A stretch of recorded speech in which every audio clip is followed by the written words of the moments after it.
Hey, it's Clinton again. Welcome back. You're looking at some more Destiny gameplay on the Crucible using the Hunter with the Hawk Moon. And yet again, shores of time. I seem to be stuck on this map every time I record gameplay, but hey, I seem to do well. So we'll just keep going with it. They keep giving me short of time. I'll keep posting it if I do well. There is a lot of news for Destiny this week. And I just wanted to start from the top. Iron Banner 2.0 is out. It's active. Started yesterday. Still haven't had time to check it out, but I plan to do so later this week. There is also a free demo out for Destiny. This was posted on Polygon's site. Is where you can find the update on Bungie's site as well. Finally, after nearly 3 months, there's a demo available for the game. It's free, of course. You can get it on all available platforms, so that's PS3, PS4, Xbox 360, Xbox One. Of course, no PC version out yet. And the cool thing about this is that you can start playing the demo, and then you can carry over your progress to the full game if you choose to buy it, so long as you stay within the same console family. So if you play on PS3 and you get later a PS4, you get the Destiny version of PS4 version of Destiny, my god, then you'll be able to transfer your save no problem. It's not going to support removable hard drives, so you have to play it on, I guess, a core SKU.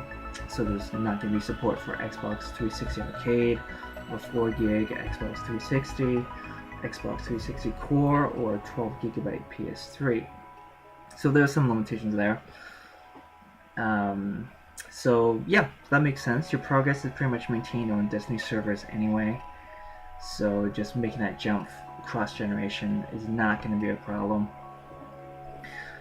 And you may have noticed that you downloaded an update that was maybe like 2.4 gigs recently. This included Iron Banner stuff, but also a bunch of smaller, meaningful changes, not least of which is the extra bounty slots that felt so good to go to the tower and keep clicking on the bounties. I just got ready to see the bounty icon shade out after I clicked on a couple, because I still have a few of those exotic bounties clogging up the works, but it was so satisfying to just kind of add a bunch more, so I had a full complement of Vanguard bounties, and I was able to sneak in a few Crucible bounties as well. But now with the Iron Banner out, I'm going to have to clear the slate and load up on Iron Banner bounties, because I'm already a day behind, and I really like to kind of get rolling on this grind towards rank 5 with Lord Saladin. So this kind of blends into sort of like the subtopic I wanted to cover today, which is why we're still playing Destiny. And as you can probably notice, they keep updating the game.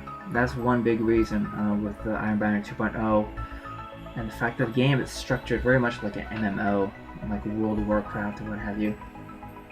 Yeah, I mean, if a game is dynamic and it feels it's a living organism that responds to its community, I think that's a long way for giving a game legs. So you're not just playing it in that first month and shelving it, you're just constantly on it. I know I'm on it almost every day, making these videos, of course, and wow, it makes a huge difference.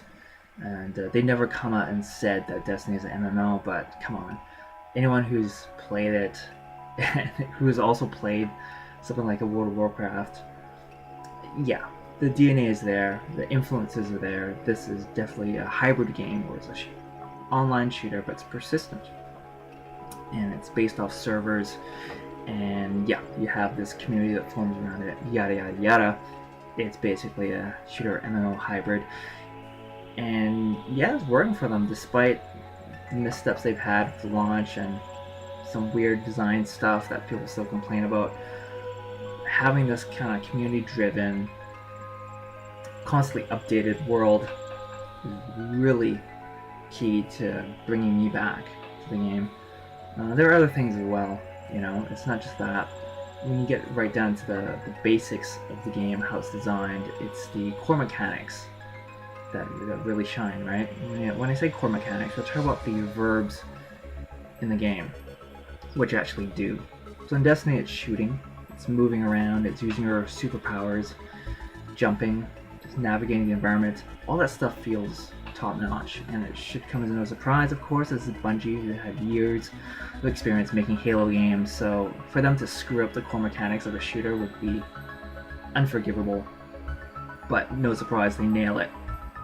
And for someone like myself who's gotten kind of bored of shooters for a while, this has totally brought me back 100%.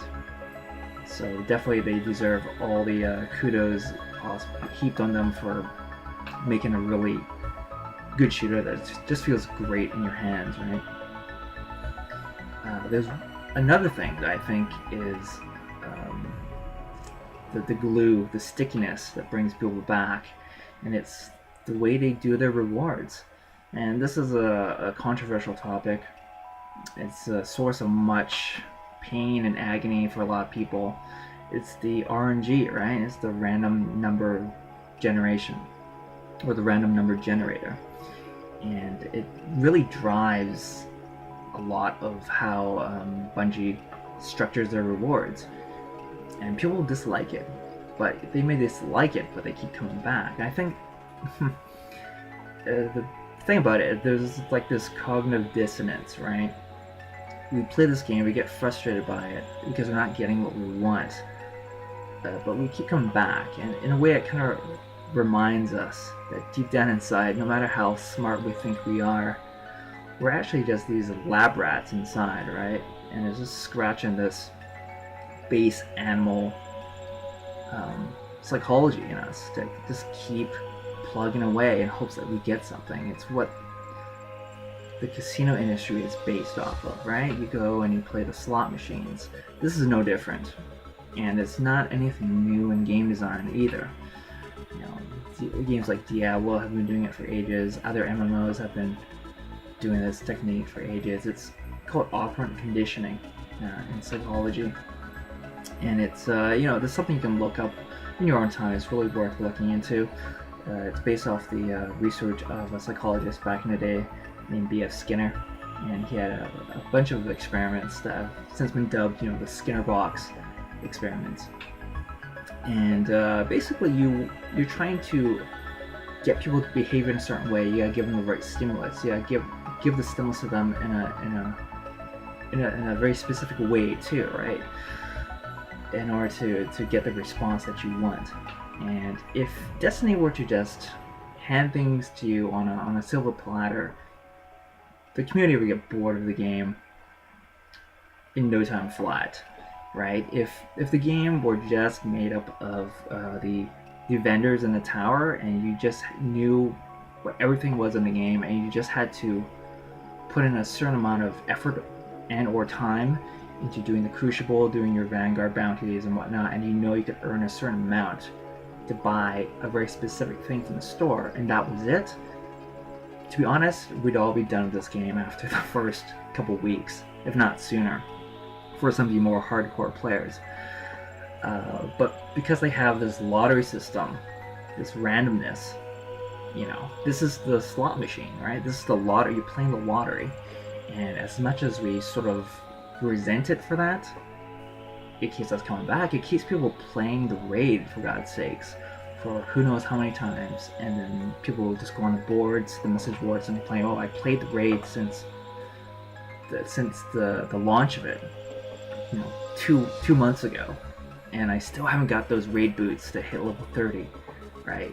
In a sense, Bungie should kind of put safeguards so that someone doesn't get into that situation, but that's the randomness at play. And yeah, it works. It really works. So that's basically my spiel about why we keep playing Destiny. I'd like to hear your thoughts. So if you have any opinions on why you're still playing Destiny, just chime in the comments section below. And that's about it for me. Thanks so much for watching. I will see you all next time with more Destiny vids and Dragon Age that just came out.